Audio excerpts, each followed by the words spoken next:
Unit 7, Day 3. Solving using secant, cosecant, and cotangent. Three functions that we don't use as often as their reciprocals: cosine, sine, and tangent. So if I have secant of theta equals -2, I can rewrite that as cosine of theta equals its reciprocal, -1/2. And then use all that I've been taught in the past. Cosine is negative in the second and third quadrants. Cosine is x over r. So our triangle, -1, 2, √3. I hope you see our pi/3 or 60-degree angle coming. 1 pi/3, 2 pi/3, our friend 3 pi/3, which is pi, and this one's 4 pi/3, the one in the third quadrant. Since they want the general solution, we can go round and round and round and get all the angles. If I add 2 pi k, where k is an integer, reminder, 2 pi is the period, or how cosine repeats. Now we're going to talk about a not general but specific solution. There's the 2 pi over 3 plus 2 pi k, and here's the 4 pi over 3 plus 2 pi k. If k is 0, then I just get the 2 pi over 3, which is within this region. Now, since we're talking about thirds, 6 pi over 3 is another name for 2 pi. That might help us. Now, if k is 1, then that's our 6 pi over 3, plus 2 more pi over 3, that's 8 pi over 3, and that's too big.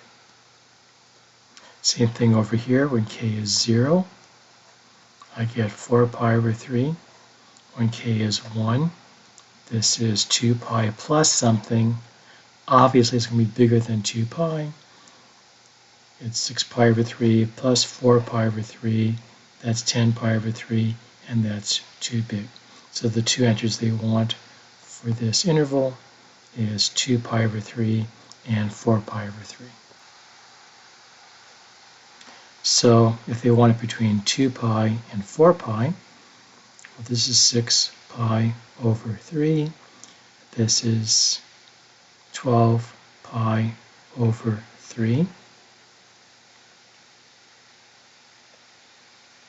If k is 1, which we saw a moment ago, we get 8 pi over 3, which is between these two. And if k is 2, then that's 2, that's 4 pi, and 4 pi plus something. Well, look, 4 pi is the biggest it can be, plus anything's going to be too big. Same thing here. When k is 1, I found 10 pi over 3, which is between 6 and 12. When k is 2, this becomes 4 pi plus something.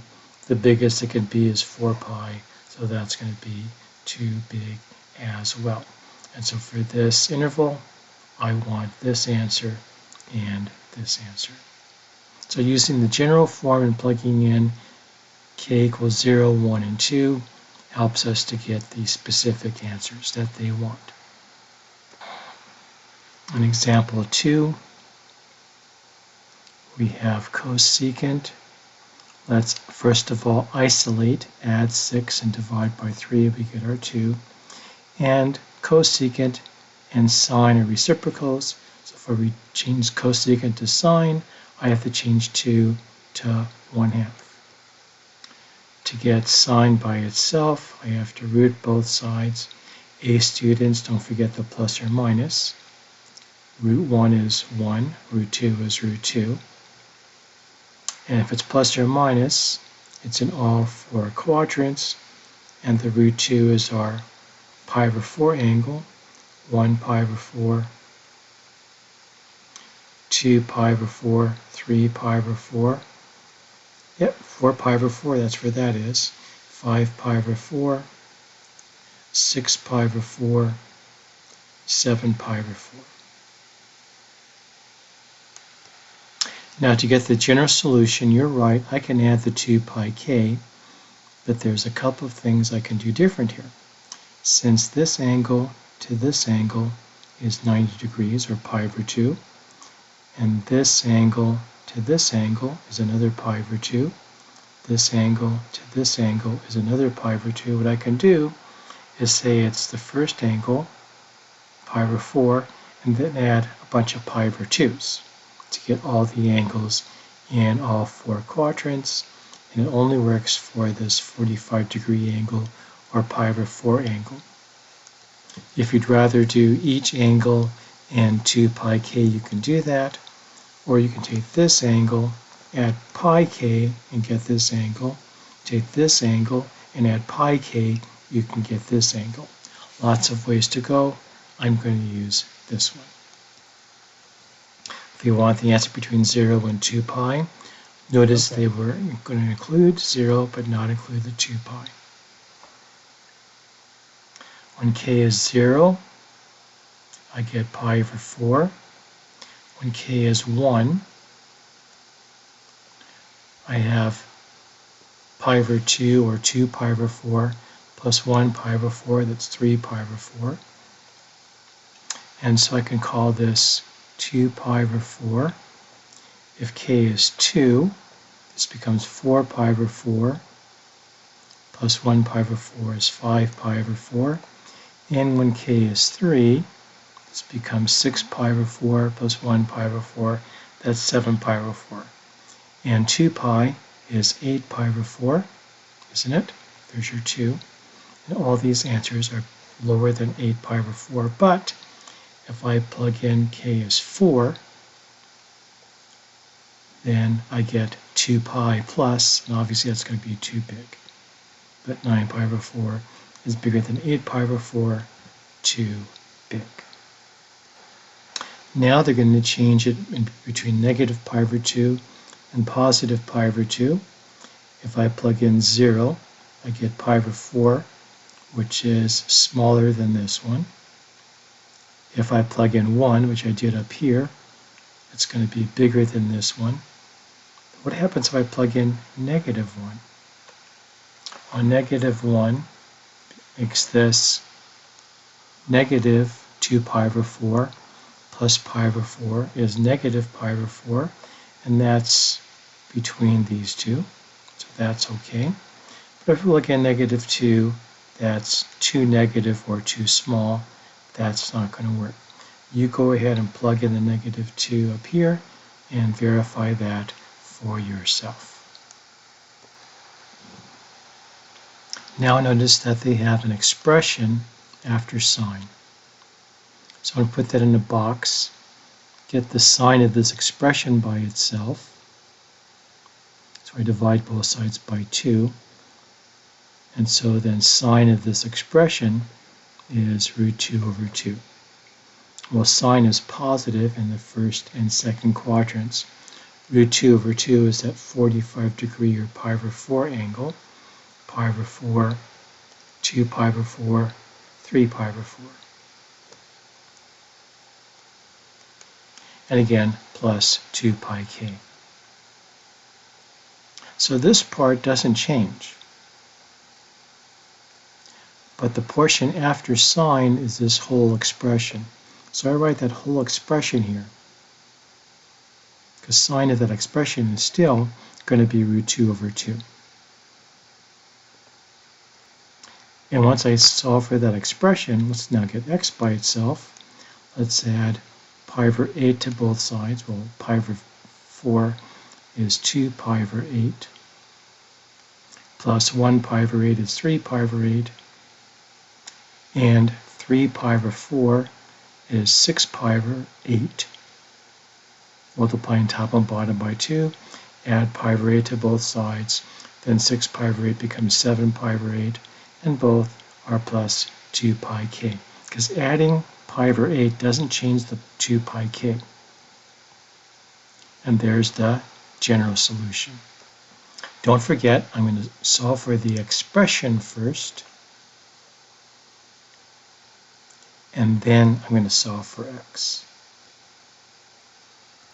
And as usual, we have to define k, and k can only be an integer.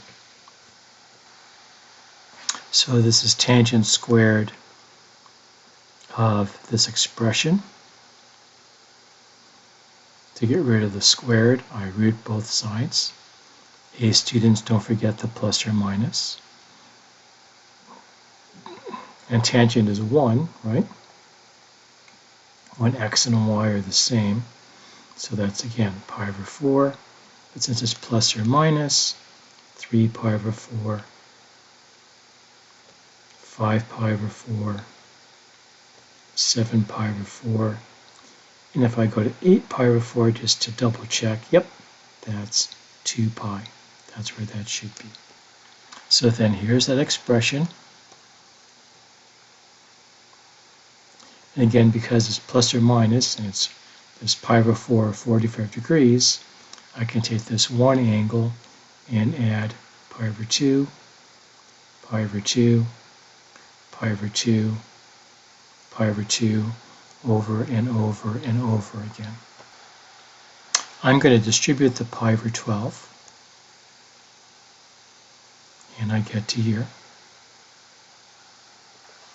So this is 2 pi over 12, and this is 3 pi over 12 to get a common denominator. If I add the 2 pi over 12 to the 3 pi over 12, I get the 5 pi over 12. Now to get t by itself, I have to multiply both sides by 12 over pi. And on the right side, I have to distribute. So that's 1, that's 1. So t is left. Distribute here. The pi's are gone, and the 12's are gone, leaving 5. If I distribute here, 2 goes into 12 6 times. The pi's are gone, and I have 6k. So here is our general solution. This time they want t, which is what we're solving for, to be between -12 and 24. So if I start here in the middle, I plug in 0, I get 5. If I plug in -1 for k, I get -1, and that's still between -12 and 24. If I plug in -2 for k, that's going to be -12 plus 5 is -7, and that's still in between these two. But if I plug in -3, this will become -18 plus 5 is -13, and that's too negative or too small. Going the other way, I plug in 1 for k, I get 11, that's in here. I plug in 2, this is 12 plus 5, I get 17, that's in here. I plug in 3, 3 times 6 is 18, plus 5 is 23, that's in here. I plug in 4, and it's too big. So then the k values, the t values they want are from here to here, the t values, that's the goal. The k is what we're using to get to the t.